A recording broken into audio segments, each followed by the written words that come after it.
Notícias do STJ. Os destaques do dia do Superior Tribunal de Justiça, quando e onde você quiser.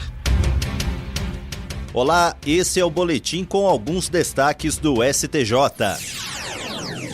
A primeira turma do Superior Tribunal de Justiça decidiu que o Instituto da Continuidade Delitiva, previsto no artigo 71 do Código Penal, não pode ser aplicado a infrações administrativas sem autorização legal expressa.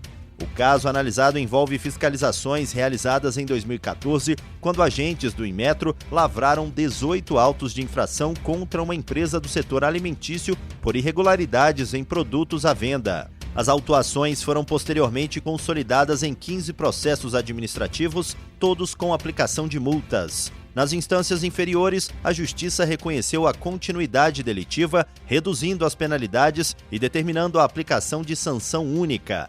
O entendimento foi mantido pelo Tribunal Regional Federal da 2ª Região, que considerou excessivo o valor total das multas. No STJ, o colegiado da primeira turma deu provimento ao recurso do Inmetro para restabelecer as multas aplicadas originalmente, reforçando o princípio da legalidade estrita no direito administrativo sancionador e afastando a aplicação analógica de normas penais sem respaldo legal. O relator, ministro Gurgel de Faria, destacou que a utilização de institutos do direito penal em outras esferas sancionatórias exige previsão legal específica, conforme entendimento recente do Supremo Tribunal Federal. A terceira sessão do Superior Tribunal de Justiça decidiu que o crime de poluição previsto no artigo 54 da Lei de Crimes Ambientais tem natureza formal. Isso significa que basta o risco de causar dano à saúde humana para que o crime esteja configurado. Não é preciso que o dano realmente aconteça, nem que haja perícia técnica comprovando o prejuízo. Esse entendimento foi firmado em julgamento realizado sob o rito dos recursos repetitivos, tema 1377. Isso significa que essa decisão vai orientar os demais tribunais do país quando julgarem casos semelhantes. O relator, ministro Joel Ilan Paciornik, explicou que a lei deve ser interpretada de acordo com os princípios constitucionais que protegem o meio ambiente, como o desenvolvimento sustentável, a prevenção e a precaução. Para ele, o meio ambiente é um bem de interesse coletivo e precisa ser protegido, mesmo quando há apenas a possibilidade de risco sem necessidade de um dano concreto. O caso analisado, que representou a questão, envolvia o dono de um bar em Minas Gerais, acusado de poluição sonora por manter o som acima dos limites permitidos. Embora ele tenha sido inicialmente condenado, o Tribunal Estadual reduziu a acusação para uma simples contravenção, alegando que não havia prova de dano à saúde das pessoas. No STJ, porém, o colegiado da terceira sessão reformou a decisão. Segundo o relator, ficou comprovado que o bar produzia ruídos excessivos, o que já representa potencial risco à saúde humana. Assim, a conduta se encaixa no crime de poluição, pois ultrapassar os limites legais de som significa expor a coletividade a perigo.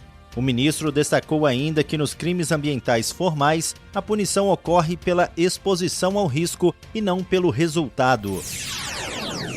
A primeira sessão do Superior Tribunal de Justiça decidiu que o prazo de 120 dias previsto no artigo 23 da Lei 12.016 de 2009 não se aplica ao mandado de segurança impetrado contra lei ou ato normativo que trate de obrigações tributárias periódicas. O colegiado entendeu que, nesses casos, o mandado de segurança tem caráter preventivo, pois existe uma ameaça atual, objetiva e permanente de aplicação da norma. Essa decisão foi tomada em julgamento realizado sob o rito dos recursos repetitivos, tema 1273. Isso significa que ele vai orientar os demais tribunais do país quando julgarem casos semelhantes.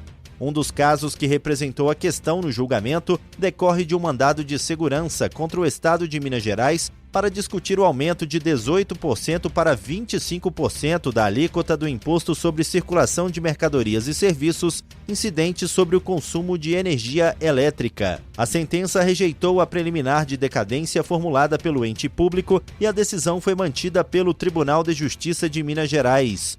No STJ, o colegiado da primeira sessão confirmou a validade do mandado de segurança, afastando a decadência. O relator, ministro Paulo Sérgio Domingues, destacou que em obrigações tributárias sucessivas, cada fato gerador é seguido por outro, mantendo o contribuinte em constante risco de lesão a direito, o que impede a contagem do prazo decadencial. Por isso, afirmou que não há decadência enquanto persistir a incidência do tributo. E esse foi o Notícias do STJ de hoje. Para ouvir mais, acesse o Spotify ou o SoundCloud do STJ. Tchau, tchau. Notícias do STJ, uma produção da Secretaria de Comunicação Social do Superior Tribunal de Justiça.